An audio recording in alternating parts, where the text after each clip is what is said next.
રથયાત્રાને હવે બસ ગણતરીના જ દિવસ બાકી છે। નગર તૈયાર થઈ રહ્યું છે, નગરજનો તૈયાર થઈ રહ્યા છે, ત્યારે ભગવાનની નગરચર્યા માટે તેમના રથનું શણગાર પણ શરૂ કરી દેવાયો છે।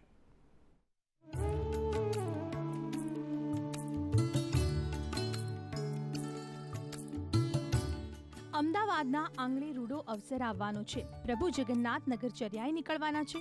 નગરજનો તૈયારી કરી રહ્યા છે, નગર તૈયાર થઈ રહ્યું છે અને જગન્નાથ, ભાઈ બલભદ્ર તથા બહેન સુભદ્રાજીનો રથો શણગારવામાં આવી રહ્યા છે।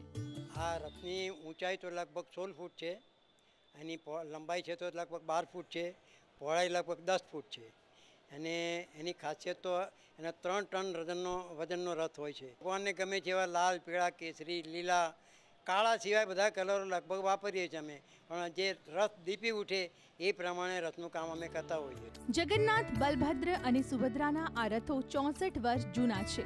દર વર્ષે નાથ આ રથ પર જ નગરચર્યાએ નીકળે છે અને ખલાસીઓ દ્વારા આ રથોને નવો રંગરૂપ આપવામાં આવે છે। ત્યારે રથ આવે ને અમે રથનું રોગણકાર કરીએ, એ અમે આમ ઈચ્છા થઈ ગયા છે કે અમે કલર કરીએ। અમે એની બહુ રાહ જોઈએ છીએ કે ક્યારે ભગવાનના આવું સંગ્રહવાનું કામ આવે કે અમે એને રંગરોગાર કરીએ।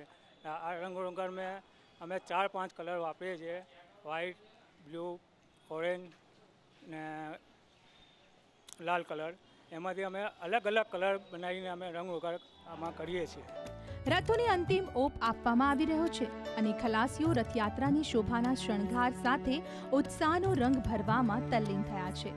રાજલ બારોટ, સંદેશ ન્યૂઝ, અમદાવાદ।